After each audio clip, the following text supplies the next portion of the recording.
Value of human body. మానవ దేహం యొక్క విలువ ఏంటో చూద్దాం. God who created our body, మన శరీరమును సృజించిన దేవుడు, and he knows the value of our body. మన శరీరం యొక్క విలువ ఏంటో ఆయనకు తెలుసు. Worth of a human body is approximately 16 crores 91 lakh. మానవ దేహం యొక్క విలువ సుమారుగా 16,91,00,000గా ఉంటుంది. So your body costs 16 crores 190 lakhs rupees. నీ శరీరం యొక్క దేహం యొక్క విలువ 16,91,00,000. One eye cost 1 crore 47 lakhs 51,163.44 rupees. ఒక కన్ను యొక్క విలువ 1,47,51,163 రూపాయలు 44 పైసలు. Your ear cost 99 lakhs 57,035.32 rupees. ఒక చెవి యొక్క విలువ 99,57,035 రూపాయల 32 పైసలు. Brain cost, brains. మెదడు యొక్క విలువ 1 crore 47 lakhs 51,163.44 rupees. 1,47,51,163 రూపాయలు 44 పైసలు. Your nose cost, you know how much it is? నీ ముక్కు విలువ ఎంతో తెలుసా నీకు? 6 lakhs 63,802.35 rupees. 6,63,802 రూపాయలు 35 పైసలు. Cheek bone. నీకు యొక్క దవడ భాగం యొక్క 5 lakhs 90,046.54 rupees. మరి 5,90,046 రూపాయల 54 పైసలు. Your jaw cost, jaw. మరి క్రింది దవడ భాగము 16 lakhs 96,383.80 rupees. 16,96,383 రూపాయలు 80 పైసలు. Your teeth cost. నీ పండ్లు దంతముల యొక్క 3 lakhs 87,218.4 rupees. 3,87,280 రూపాయల 4 పైసలు. Your chest cost. నీ ఛాతీ భాగము యొక్క Your విలువ, heart cost. నీ గుండె విలువ, Rib cost. ప్రకటెముకలు విలువలు, Lungs. ఊపిరితిత్తులు, Disc. ఎముకలు, Kidneys. మూత్రపిండాలు, All these organs are very costly. ఈ అవయవాలన్నీ కూడా ఎంతో విలువైనవి, ఎంతో ఖరీదైనవి. Costly than your car, costly than your house. నీ ఇంటి కంటే ఖరీదైనవి, నీ కారు కంటే ఖరీదైనవి. What a valuable organs God has given to you. దేవుడు నీకు ఎంత విలువైన అవయవాలు ఇచ్చాడో చూడండి. So you are a costly person. నీవు చాలా ఖరీదైన వ్యక్తివి. If you are just walking on the earth, నీవు భూమి మీద నడుస్తున్నావు అని అంటే so approximately 17 crores rupees is walking on road. 17 కోట్ల రూపాయలు నడుచుకుంటూ వెళ్తున్నట్లు. So you are so valuable and so costly. అంటే నువ్వు ఎంతో విలువైన వ్యక్తివి, ఎంతో ఖరీదైన Do you వ్యక్తివి. know the value of your life? నీ యొక్క జీవితం విలువ నీకు తెలుసా? It's valuable than this world. అది లోకమంతటి కంటే ఎంతో విలువైనది. Such a great way God has made you. అంత గొప్పగా దేవుడు నిన్ను సృష్టించాడు. Dear brothers and sisters, ప్రియ సహోదరి సహోదరులారా, the brain which is working inside of you, నీ లోపల పనిచేస్తున్నటువంటి ఆ మెదడు అనేది it has a wonderful function. అది అద్భుత రీతిలో చక్కగా పనిచేస్తుంది. Marvelous function. అది ఎంతో చక్కని రీతిలో పనిచేస్తుంది. Skull bone is very hard. కపాలం యొక్క ఎముక చాలా గట్టిది. To protect your brains. అది నీ మెదడును కాపాడడానికి దాన్ని నియమించాడు. And what a wonderfully, marvelously God made your body. దేవుడు నీ జీవితాన్ని ఎంత అద్భుత రీతిలో మలిచాడో చూడండి. Every part of your body is costly. నీ శరీరంలో ప్రతి అవయవము ఎంతో విలువైనది. So you are a valuable person. నీవు చాలా విలువైన వ్యక్తివి. Who told you are a cheap? నీవు విలువలేని వ్యక్తివని ఎవరు చెప్పారు? Who told you you are useless? నీవు పనికిరాని వాడవని ఎవరు చెప్పారు? Who told you you are hopeless? నీవు నిరీక్షణ లేని వాడవని ఎవరు చెప్పారు? The devil is saying that. సాతానుడు అలాగా అంటూ ఉంటాడు. Tell the devil, get out from here. అపవాదితో చెప్పండి, ఇక్కడి నుంచి పో, బయటికి అని I am గద్దించాడు. so valuable. నేను ఎంతో విలువైన వ్యక్తిని. Oh devil, my nose cost. Do you know my nose cost? సాతానా, నా ముక్కు విలువ ఎంతో నీకు తెలుసా అని అడగండి. Devil, do you know my ear cost? నా చెవి విలువ ఎంతో నీకు తెలుసా? Devil, do you know my teeth cost? నా పండ్ల యొక్క విలువ ఎంతో నీకు తెలుసా? My eye cost? నా కన్ను విలువ. Oh, I am so valuable. నేను ఎంతో విలువైన వ్యక్తిని. You should think like that. నువ్వు అలా తలంచాలి. When you're standing before mirror, నీవు అద్దం ముందు నిలబడినప్పుడు first of all, thank God for God who made you. నిన్ను నిర్మించిన దేవుడిని మొదట స్తుతించాలి. Thank you Jesus for this nose. యేసు ఈ ముక్కును బట్టి నీకు స్తోత్రం. Thank you God for this eye. దేవా ఈ కన్నులను బట్టి నీకు స్తోత్రం. Thank God for my life. నా జీవితం ఇచ్చినందుకు నీకు స్తోత్రం. If I'm able to walk, if I'm able to breathe, that's because of your grace. నేను నడవగలుగుతున్నానంటే, నేను ఊపిరి పీల్చుకుంటున్నానంటే అది నీ కృపను బట్టి మాత్రమే అని ప్రభువును Romans స్తుతించాలి. 12:4-5. Roma 12:4-5. Like a gift God has given to all of us all these things. ఇవన్నీ కూడా దేవుడు బహుమానములుగా, వరములుగా మనకిస్తూ ఉన్నాడు. Genesis chapter 2 verse 7, God made man. ఆదికాండం 2వ అధ్యాయం 7వ వచనంలో దేవుడు నరుని నిర్మించెను సృజించెనని వాక్యం సెలవిస్తుంది. God made man out of dust. దేవుడు నరుని పురుషుని అనగా నేల మంటిలో నుండి నరుని నిర్మించెను. Then he breathed into nostrils of that man. ఆ మానవుని యొక్క నాసికా రంధ్రంలోనికి వాయువును ఊదెను. Then he became a living being. అప్పుడు నరుడు జీవాత్మ ఆయను. God has made man with his own hands. దేవుడే మానవుని తన సొంత చేతులతో నిర్మించారు. So nose is made by God.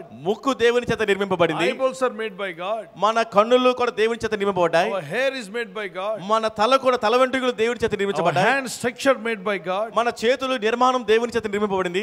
The palm you see so much artwork is done by God. ఈ అరచేతి యొక్క అవన్నీ కూడా దేవుని చేత నిర్మింపబడినవి. Lines in your palm. ఈ అరచేతిలో ఉన్నటువంటి గీతలు రేఖలు all these things are art of God. ఇవన్నీ కూడా దేవుని యొక్క నిర్మాణము కళ. That is not your art. అది నీ సొంత నైపుణ్యం కాదు. So you should say my God is so precious. అందుకే నా దేవుడు చాలా గొప్పవాడు అమూల్యమైన వాడని చెప్పాలి. He loves me so much. ఆయన నన్ను ఎంతో ప్రేమిస్తున్నారు. He made me a marvelous way and a wonderful way. నన్ను అద్భుత రీతిలో ఆశ్చర్యమైన రీతిలో ఆయన నిర్మించారు. When you look into your human eye, one eye is equal to 576 megapixels. ఇప్పుడు మానవ కన్ను చూసినప్పుడు నీ కన్ను 576 మెగాపిక్సెల్ సామర్థ్యం కలిగి ఉంది. Human eye is equality to a 576 megapixels camera. మానవుని కన్ను మానవుడి నేత్రం 576 మెగాపిక్సెల్స్ కలిగినటువంటి కెమెరాతో సమానంగా ఉంది. So your eye is more costly. అంటే నీ కన్ను ఎంతో ఖరీదైనది, ఎంతో విలువైనది. Look unto Jesus and pray and worship God. Use your eye, every part of your body for the glory of God. కనుక యేసు వైపు చూడు, దేవునికి ప్రార్థించు. నీ కన్ను నీ నేత్రం శరీరంలో ప్రతి అవయవం ద్వారా దేవుని స్తుతించు, ప్రభువుని మహింపరచు. If you're looking at somebody, you should say, oh Lord, my eye is working, thank you God. నువ్వు ఒకవేళ మనుషులను కనబడుతున్నారు, చూస్తున్న ప్రభువా నా కన్నులు పనిచేస్తున్నాయి, కనబడుతున్నాయి, నీకు స్తోత్రం అని స్తుతించు. God is saying everyone look unto me and be saved. ప్రభు అంటున్నారు ప్రతి ఒక్కరిని నా వైపు చూసి రక్షణ పొందండి. People all over the world, భూదిగంతమ నివాసులారా, look unto me and get saved. నా వైపు చూసి రక్షణ పొందండి. So God who gave you eyes is saying look unto me and get saved. నీకు కన్నులు ఇచ్చిన దేవుడు అంటున్నారు నా వైపు చూసి రక్షణ పొందండి అని పిలుస్తున్నారు. Yes my brother and sister. అవును సహోదరి సహోదరులారా. Average person blinks 12 times per minute. ఒక్క నిమిషానికి 12 సార్లు కళ్ళు రెప్పలు కొట్టుకుంటాయట, కన్ను రెప్పలు. ఎప్పుడైనా ఈ మెకానిజం ఆలోచించారా? మీ మెకానిజం అంటే లెక్క పెట్టుకొని అమ్మ 12 అవ్వలేదు, అమ్మ కన్ను కొట్టుకోమా, కొట్టుకో అంటారా మీరు? అది నీకు తెలియకుండా అవుతుంది. నీకు తెలియకుండానే నీ కన్ను ఒక నిమిషానికి 12 మార్లు మూసుకొని ఓపెన్ అవుతుంది. దాని అర్థం ఏంటి? అలా చేయకుండా అలా కళ్ళు అప్పగించుకొని చూస్తుంటారు కొంతమంది వీడియో గేమ్స్ ఆడేవాళ్ళు. పిల్లలు ఎక్కడ తక్కువ మార్కులు వస్తాయేమోనని ఆడుతూనే ఉంటారు. వాళ్ళకి త్వరగా ఐ డ్రై అయిపోతుంది. డ్రై అయిన తర్వాత ఐ పవర్ తగ్గిపోతూ వస్తుంది. అందుకని గ్లాసెస్ వాడమంటారు. దేవుడు పెట్టిన మెకానిజం ఏమో కళ్ళు క్లోజ్ అవుతుండాలి, ఆ కన్రెప్పలు మూసుకుపోయి తెరుస్తూ ఉండాలి. ఒక నిమిషానికి ఎన్ని మార్లట? 12 ఏదైనా పురుగు కానీ దోమ కానీ ఇలా కంట్లోకి రావాలంటే మీరు చెప్పకుండా, మీ చెయ్యి వెళ్లకుండా కళ్ళు ఏమవుతాయి? క్లోజ్ అయిపోతున్నాయి. ఇంత టెక్నాలజీలో దేవుడు దాచిపెట్టాడు. ఒక రూమ్లో ఉన్న కంప్యూటర్ అన్నీ ఒక దగ్గర పెడతాయి. వాటితో పాటు హ్యూమన్ బ్రెయిన్ కంపేర్ చేస్తాయి. Human brain more powerful than all computers అట. చెప్పలు కూడా దేవునికి స్తోత్రాలు చెల్లిద్దాం. Praise the lord. మీలో హార్డ్ డిస్క్ ఉంది అనండి. హార్డ్ డిస్క్ ఉంది, టెరాబైట్స్. చిన్నప్పటి నుండి నీ విషయాలన్నీ క్షణాల్లో నీ ముందుకు వచ్చేస్తాయి. ఎక్కడెక్కడ ఎప్పుడెప్పుడు ఎక్కడెక్కడ ఉన్నావు అన్ని విషయాలు చక్ నో సెకండ్స్లో నీ కంటి ముందుకు అన్నీ కూడా విషన్స్ వచ్చేస్తుంటాయి. ఎక్కడ ఎప్పుడు చూసా ఆ మనిషిని నువ్వు చూసి చాలా రోజులు అయినప్పటికీ బ్రెయిన్ చెప్తుంది, ఎస్ ఇతను చూసావు ఇంతకుముందు, ఇతను ఎక్కడో కనబడినవాడు అని చెప్పాను. వెంటనే కన్ను బ్రెయిన్కి ఇన్ఫర్మేషన్ చేయడము, మళ్ళీ వెంటనే రీఇన్ఫర్మేషన్ వచ్చేస్తుంది. ఎస్ ఈ పర్సన్ మనకు తెలిసిన వ్యక్తే, పేరు మర్చిపోయావు అడుగు అని చెప్పి అంటుంది. బ్రదర్ మిమ్మల్ని ఎక్కడో చూసి ఉన్నాను బ్రదర్ అని చెప్పి అంటారు. My dear brothers and sisters, it works marvelously, so you should thank God for each and every organ that is in your body. అది అద్భుత రీతిలో పనిచేస్తుంది కనుక నీ శరీరంలో ప్రతి అవయవాన్ని బట్టి ప్రభు నామాన్ని స్తుతించాలి. 2500 televisions equal to one human eye. 2500 టీవీలకు ఉన్నటువంటి శక్తి మనిషి యొక్క ఒక్క కన్నుకు ఉంది. The processing, అది చూసేటువంటి శక్తి, color definition, రంగురంగులు భేదాలు చూసే శక్తి, clarity, స్పష్టత, sensitivity, ఆ సున్నితత్వం, able to understand. దాన్ని అర్థం చేసుకోవడం. TV doesn't understand anything. TV ఏది కూడా అర్థం చేసుకోలేదు, Only projects. అది కేవలం మనకి దృశ్యం I చూపిస్తుంది. will work in both the way. కానీ కన్ను అయితే రెండు రకాలుగా పనిచేస్తుంది. It looks at somebody, అది ఇతరుల వైపు చూపిస్తుంది, passes the information to brain, వెంటనే సమాచారాన్ని మెదడుకి అందిస్తుంది, stores in memory, మెదడులో అది జ్ఞాపకంలో పెట్టుకుంటుంది. and what to do, it will give you information. తర్వాత మరలా నువ్వేం చెయ్యాలి అనే సమాచారాన్ని కూడా తిరిగి నీకు ఇస్తుంది. Everything within no seconds it's happening. అవన్నీ కూడా ఒక క్షణం కూడా పట్టదు, ఈ పనులన్నీ జరిగిపోతాయి. ఒక ఇంటి విలువ తెలుసు నీకు, కారు విలువ తెలుసు, నీ బైక్ విలువ తెలుసు, కానీ నీ కంటి విలువ నీకు తెలుసా? నీ కాలు విలువ నీకు తెలుసా? నీ కిడ్నీ విలువ నీకు తెలుసా? దేవుడు నీ బాడీలో పెట్టినటువంటి ఆర్గన్స్ యొక్క విలువ నువ్వు గ్రహించాలి. హాస్పిటల్కి వెళ్తే తెలుస్తుంది మనిషి ఆరోగ్యం యొక్క విలువ. వాళ్ళు నానా యాతన పడుతూ అంటారు, నాకు ఏమి దేవుడు ఇవ్వకపోయినా పర్వాలేదు, ఆరోగ్యం ఇచ్చి నడిచే శక్తి ఇస్తే చాలండి, భోంచేయడానికి జస్ట్ బాత్రూమ్ వెళ్ళడానికి ఆరోగ్యం ఉంటే చాలు, ఈ నలుగురు మీద ఆధారపడలేకపోతున్నాను, నా పనులు నేను చేసుకునే ఆరోగ్యం దేవుడు నాకు ఇస్తే చాలు, నాకు ఇంకేమీ లేకపోయినా పర్వాలేదు అని ఏడుస్తున్న వాళ్ళు ఎంతోమంది ఉన్నారు. దేవుని బిడ్డలారా, ఆరోగ్యం ఉన్నవాడికి ఏమో ఆరోగ్యం యొక్క విలువ అర్థం కాదు. ఎడాపెడా వాడుకొని ఎడాపెడా పాడు చేసుకుంటూ ఉంటారు ఆరోగ్యాన్ని, వద్దన్న పనులను చేస్తుంటారు. అనారోగ్యం పాలైనప్పుడు ఆరోగ్య విలువ ఎంత అర్థమవుతుంది. దేవుని బిడ్డలారా, నీవు దేవుడిచ్చిన ఆరోగ్యము దాని యొక్క విలువ గ్రహించి దేవుని ఘనపరుస్తూ దేవునికి ఇష్టంగా నువ్వు జీవించినట్లయితే నువ్వు ఒక మీనింగ్ఫుల్ లైఫ్ జీవిస్తున్నట్లే. కనుక దేవుడు మనకు అనుగ్రహించిన ప్రతి ఒక్కటి విలువైనదే అని నమ్మిన వారు మరొకసారి చేతి దేవునికి స్తోత్రం చెప్దాం. మనకి ఇంత విలువైనవి ఇచ్చిన దేవుడు విలువైన వాడా విలువ లేనివాడా? ఆయన ఎంతో విలువైన వాడు కాబట్టి నీకు విలువైన వాటిని ఇచ్చాడు. ఇంత విలువైన వ్యక్తిగా నిన్ను స్థాపించడం గల కారణము నిన్ను ఆయన ఎంతగానో ప్రేమించాడు కాబట్టి. ఒక మనిషి జీవిస్తున్నాడంటే 17 కోట్ల రూపాయలు. మీ బాబు ఖరీదంతా 17 కోట్లు. మీ బాబుని ఎత్తుకుంటే 17 కోట్లు ఎత్తుకున్నట్టు ఫీల్ అవ్వాలి మీరు. Praise the lord. దింపితే 17 కోట్లు, అప్రాక్సిమేట్లీ 17 crores. బాబు కానీ పాప కానీ. So you are a costly person, then you should say, God thank you so much, you made me such a costly. నీవెంత విలువైన వ్యక్తివి కనుక దాన్ని తెలుసుకున్న సందర్భంలో ప్రభువా నన్ను ఎంత గొప్పగా సృష్టించినందుకు నీకు స్తోత్రం ప్రభువా అని ప్రభువును స్తుతించాలి. When you understand cost of your body, and you should thank God who made your body. నీ శరీరం యొక్క విలువ ఏంటో నువ్వు తెలుసుకుంటే నీ శరీరాన్ని నిర్మించిన దేవుడిని నువ్వు స్తుతించాలి. How many will praise God every day? ఎంతమంది ప్రతిరోజు దేవుని స్తుతిస్తారు? ఇంత కాస్ట్లీ ఉన్న మానవ జీవితము ఆత్మ బయటికి వెళ్ళిపోతాయి, స్పిరిట్ వెళ్ళిపోయింది అనుకోండి, మనిషి బాడీ ఎంత విలువ తెలుసా? 6 రూపాయలంట. మనము బ్రతికి ఉన్నప్పుడు, జీవంతో ఉన్నప్పుడు, ఆత్మ మనలో ఉన్నప్పుడు 17 కోట్ల విలువ చేసే ఈ బాడీ ఆత్మ బయటికి వెళ్ళిపోగానే, ప్రాణం పోగానే మనిషి యొక్క బాడీ 6 రూపాయలు విలువ చేస్తుందంట. చాలా ఘోరం కదా. ఒక వ్యక్తి అక్కడ ఆపరేషన్ థియేటర్లో ఉంది, సడన్గా ఆమె చనిపోయింది అనుకుందాం. ఆమె చనిపోయినప్పుడు ఆమె ఆత్మ ఏమవుతుంది? బయటికి వెళ్ళిపోతుంది. ఆత్మ ఆమెలో ఉన్నంతసేపు ఆ మనిషికి ఎంతో విలువ ఉంది. స్పిరిట్ ఎప్పుడైతే ఆ బాడీ నుండి డిపార్ట్ అయి వెళ్ళిపోయిందో ఆమెకి ఇక విలువ లేదు. ఇక ఆ బాడీని ఇంటికి వచ్చే ముందే అంటారు బంధువులు, బాడీ వస్తుంది మంచం బయటేయండి. విన్నారు ఎప్పుడైనా? ఇల్లు కట్టింది ఆవిడ, ఇల్లు కట్టింది ఆవిడ, సంపాదించింది ఆవిడ. వీళ్ళు ఏమంటున్నారు? బాడీ వస్తుంది మంచం బయటేయండి అంటే లోపల ఇంట్లోకి వెళ్ళడానికి కూడా అవకాశం లేదు. మంచం బయటేసి బయట నుండి బయటికే టెంట్ ఒకటి వేస్తారు, కింద మంచం ఒకటి వేస్తారు. రాగానే బాడీని దాని మీద పడుకోబెడతారు. అబ్బా ఎంత ఘోరం అండి మనిషి జీవితం. ఉన్నంతకాలం ఎంతో వాల్యుబుల్.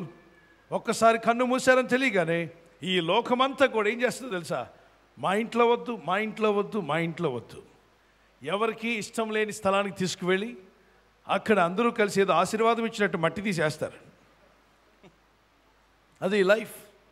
కాబట్టి బతికుండగానే, ప్రాణం ఉండగానే రక్షకుడిని పొందుకొని రక్షింపబడినటువంటి వ్యక్తిగా జీవించి పరలోక పట్టణం వెళ్ళడానికి మార్గం సరళం చేసుకొని పరలోకం పోవడానికి పాస్పోర్ట్, వీసా, టికెట్ దగ్గర పెట్టుకోండి. పాస్పోర్ట్ ఏంటి? మారు మనసు పొందడం, తిరిగి జన్మించిన అనుభవం. వీసా ఏంటి? పరిశుద్ధాత్మ చేత ముద్రించబడ్డం. మరి టికెట్ ఏంటి? మన విశ్వాస క్రియలు. ఈ 3 దగ్గర ఉన్నాయా? భయమే లేదు. The spirit of man is valuable than the physical body. మానవ ఆత్మ ఈ భౌతిక శరీరము కంటే అతి అమూల్యమైనది, విలువైనది. ఒక మనుషుడు సర్వలోకమును సంపాదించి తన ప్రాణాన్ని పోగొట్టుకున్నట్టు కంటే తన ఆత్మను రక్షించుకోవడం మేలన్నాడు. అంటే ఒక మనిషి యొక్క ఆత్మ విలువ ఎంత అంటే ప్రపంచంలో ఉన్న ధనఘనతలన్నీ కూడా, పేరు ప్రఖ్యాతులు, ఘనత, ధనము, వెండి, అది బంగారము, అది ఏదైనా కానివ్వండి, అంతా ఒక త్రాసులో పెట్టి మరో పక్కన మనిషిని త్రాసులో పెట్టినట్లయితే ఎవరు ఎక్కువగా తూగుతారో తెలిసే? దేవుని దృష్టిలో మనిషి ఎక్కువగా తూగుతాడో ఈ లోక ధనగంతలన్నీ తేలిపోతాయి. సో నీలో జీవం ఉన్నప్పుడే దేవునికి ఇష్టంగా బతకాలి. Let us live a life which pleases God before you die. నీవు మరణించుటకు ముందే దేవునికి ఇష్టమైనటువంటి జీవితాన్ని జీవించాలి. It is more important, my brother. అది చాలా ప్రాముఖ్యం సహోదరులారా.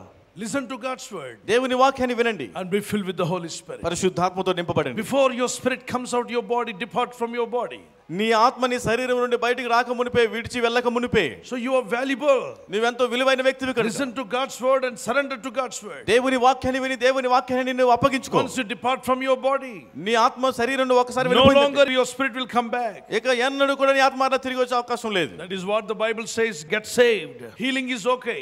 స్వస్థత పర్వాలేదు, మంచిది. Getting a job is okay. ఉద్యోగం పొందడం కూడా మంచిదే. Getting married is okay. వివాహం చేసుకోవడం మంచిదే. Having children okay. పిల్లల్ని కనడం మంచిదే. Oh, but this is the life on earth. అయితే ఇది భూమి మీద జీవితం. But which is more valuable? అయితే అతి ప్రాముఖ్యమైనది ఏమిటి? Coming to the salvation. రక్షణలోనికి రావటం. Receiving God, Jesus Christ as your savior. ప్రభు అయిన యేసు క్రీస్తుని దేవుని నీ రక్షకునిగా స్వీకరించడం. So you will be saved. అప్పుడు నువ్వు రక్షింపబడతావు. Anywhere you go, you are in the safe hands of Jesus. నువ్వు ఎక్కడికి వెళ్ళినా ప్రభు అయిన యేసు క్రీస్తు వారి రక్షణ హస్తములో ఉంటావు. Once you understand the value of your body, నీ శరీరం యొక్క విలువ ఏంటో నువ్వు తెలుసుకున్నట్లయితే, value of your organs in your human body, మానవ దేహంలో ఉన్న అవయవాల విలువ నువ్వు తెలుసుకుంటే, then always you will glorify God. అప్పుడు నువ్వు ఎల్లప్పుడూ కూడా ప్రభు నామాన్ని మహిమపరుస్తావు. If there is any problem in our body, నీ దేహంలో ఎటువంటి సమస్య ఉన్నా, He knows where is the problem. ఆ సమస్య ఎక్కడుందో ఆయనకు తెలుసు. For eyes of God can see whatever is inside of us. ఎందుకంటే దేవుని కన్నులు మన లోపల ఉన్న వాటిని కూడా చూడగలుగుతాయి. He can look at your head till the bottom of your feet. నీ తల మొదలుకొని అరిపాదాల వరకు ఆయన చూడగలడు. And He can heal any part of your body. నీ శరీరంలో ఎటువంటి అవయవాన్నైనా స్వస్థపరచగలడు. That is why He healed people when they came to Jesus with the 18 years suffering and 38 years suffering people. Instantaneously Jesus healed them. అందుకే యేసు ప్రభు వారి వద్దకు 18 సంవత్సరాల అన్న వ్యాధి రోగాలతో 38 సంవత్సరాల రోగాలతో ఉన్నవారు వచ్చినప్పటికీ ఒక్క క్షణములోనే ఆయన వారిని బాగు చేశారు. Psalms 107 verse 20. కీర్తన 107:20 వచనం. Exodus 15:26. నిర్గమకాండం 15:26. Deuteronomy chapter 7 verse 15. ద్వితీయోపదేశకాండం 7:15. And also when you read other scriptures you will understand. ఇతర వాక్యాలు చదువుతున్నప్పుడు మనకు అర్థమవుతుంది. My dear brothers and sisters, ప్రియ సహోదరి సహోదరులారా, God heals our human body. దేవుడు మన మానవ శరీరాన్ని స్వస్థపరచగలరు. Our spirit needs the salvation. మన ఆత్మకు రక్షణ అవసరం. So you need both. కనుక రెండు కావాలి. As long as you live on earth, you need a good health. ఈ భూమి మీద మనం జీవించినంత కాలం మంచి ఆరోగ్యం కావాలి.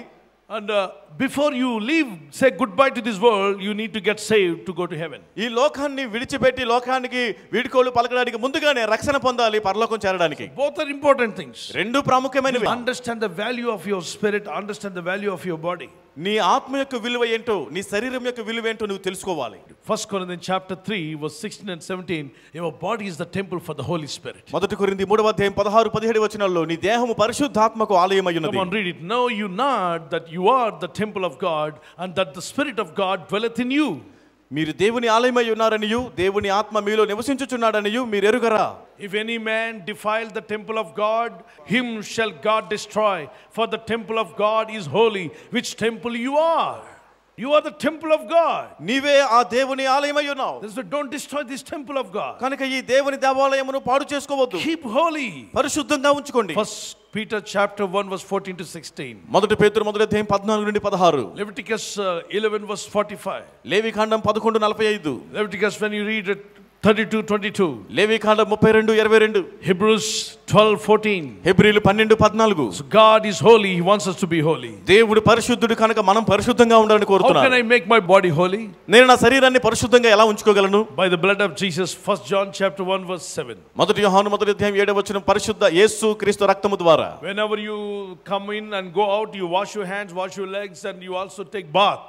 నువ్వు బయటికి వెళ్ళినప్పుడు మళ్ళీ తిరిగి వచ్చినప్పుడు నీ కాళ్ళు కడుక్కుంటావు, చేతులు కడుక్కుంటావు, స్నానం కూడా చేస్తావు. The same way. అదే రీతిగా Wash your spirit by the blood of Jesus. నీ ఆత్మను యేసు రక్తంలో నువ్వు కడుక్కోవాల్సి ఉంటుంది. Father, wash me with your blood. తండ్రి నీ రక్తంతో నన్ను కడగండి. ఈ పాపపు డస్ట్ నాకు అంటాలని అనుకోలేదు కానీ పొరపాటున అంటింది. నేను వినకూడని విన్నానేమో, చూడకూడని చూశానేమో, ఆలోచించినవి ఆలోచించానేమో, నేను దర్శించకూడని దర్శించానేమో, ముట్టకూడని ముట్టానేమో. ప్రభా నీ రక్తంతో నన్ను కడుగుము. Father, wash me with your blood. తండ్రి నీ రక్తంతో నన్ను కడగండి. యేసు నీ రక్తంతో నన్ను కడగండి ప్రభా. పరిశుద్ధపరచండి ప్రభా. పరిశుద్ధపరచండి ప్రభా. నా దేహం నీ ఆలయం. నా దేహం నీ ఆలయం. నన్ను వాడుకో యేసయ్యా. వాడుకో యేసయ్యా. నీకు ఇష్టంగా నేను జీవిస్తాను. ఇష్టంగా నేను జీవిస్తాను. ఈ దేహం ద్వారా ఈ దేహం ద్వారా నీకు మహిమ తీసుకొస్తాను. మహిమ తీసుకొస్తాను. ఎంతమంది ఈరోజు ఒక తీర్మానం తీసుకుంటారు? మీ చేతిని పైకెట్టండి. నా దేహం దేవుని ఆలయంగా ఉంచుతారని. How many would like to say, yes Lord, I take a decision today onwards I will honor this body because this is the temple of God. I will allow Holy Spirit of God to work within me. Lift up your hand. నా దేహం పరిశుద్ధాత్మక ఆలయం కనుక, దేవుని ఆలయం కనుక, పరిశుద్ధాత్మ నాలో కార్యం చేయడానికి నేను అనుమతిస్తాను అని తీర్మానం తీసుకున్న వారు మీ చేతుల పైకి If ఎత్తండి. you want to use your body as a temple of the Holy Spirit, put up your hand to God. నీ దేహాన్ని పరిశుద్ధాత్మ ఆలయంగా నీ వాడాలని వినియోగించాలనుకుంటున్నావా? అయితే నీ చేయి పైకి ఎత్తు. Keep one hand on your chest, one hand to the Lord Jesus. ఒక చేతిని గుండె పైన పెట్టుకోండి, మరి చేతిని ప్రభు వైపు ఎత్తండి. Father God, తండ్రి అయిన దేవా, touch my life, నా Lord. జీవితాన్ని తాకు ప్రభువా. Fill me with the Holy నీ Spirit. పరిశుద్ధాత్మతో నన్ను నింపండి. My body is the temple of the Holy Spirit. నా దేహం పరిశుద్ధాత్మక ఆలయమై Let ఉన్నది. me use it for the glory of God. నీ మహిమ కొరకు దానిని వాడుకోనండి. Let me never defile it. దాన్ని పాడు చేయకుండా సహాయం Let me చేయండి. never defile the temple of God. దేవుని దేవాలయాన్ని నేను పాడు చేసుకోకుండా సహాయం చేయండి. Yes, Lord, the Bible says my body is the temple of the Holy Spirit. అవును ప్రభువా, బైబిల్ సెలవిస్తుంది నా దేహము పరిశుద్ధాత్మకు ఆలయమై ఉన్నదని అంటున్నది. Use me for your glory, Lord. ప్రభువా, నీ మహిమ కొరకు నన్ను వాడుకోనండి. You can say, Lord, my body is your temple. ప్రభువా, నా దేహము నీ ఆలయమై ఉన్నది. You made me marvelously, నీవు నన్ను అద్భుత రీతిలో నిర్మించావు. so costly, ఎంతో విలువైనది, so valuable. ఎంతో ఖరీదైనది, Let me విలువైనది. use it for your glory, Lord. నీ మహిమ కొరకు వాడుకోవడానికి నాకు సహాయం చేయండి. Father, I honor you. తండ్రి, నేను ఘనపరుస్తున్నాను. Father, I praise you. తండ్రి, నేను స్తుతిస్తున్నాను. Change my mind. నా మనసు మార్చండి. Holy Spirit, come upon me. పరిశుద్ధాత్మ నా పైకి దిగిరండి. Fill me with the power of the Holy Spirit. పరిశుద్ధాత్మ శక్తితో నన్ను నింపండి. Yes, Lord, my body is your temple. అవును ప్రభువా, నా దేహము నీ దేవాలయమై ఉన్నది. Teach me to serve you, Lord. నిన్ను సేవించడం నాకు నేర్పండి. Teach me to honor you, Lord. నిన్ను ఘనపరచడం నేర్పండి. In Jesus' mighty name we pray. యేసు శక్తిగల నామములో ప్రార్థిస్తున్నాం తండ్రి. Amen. ఆమేన్. Amen. హల్లెలూయా. Hallelujah. హల్లెలూయా.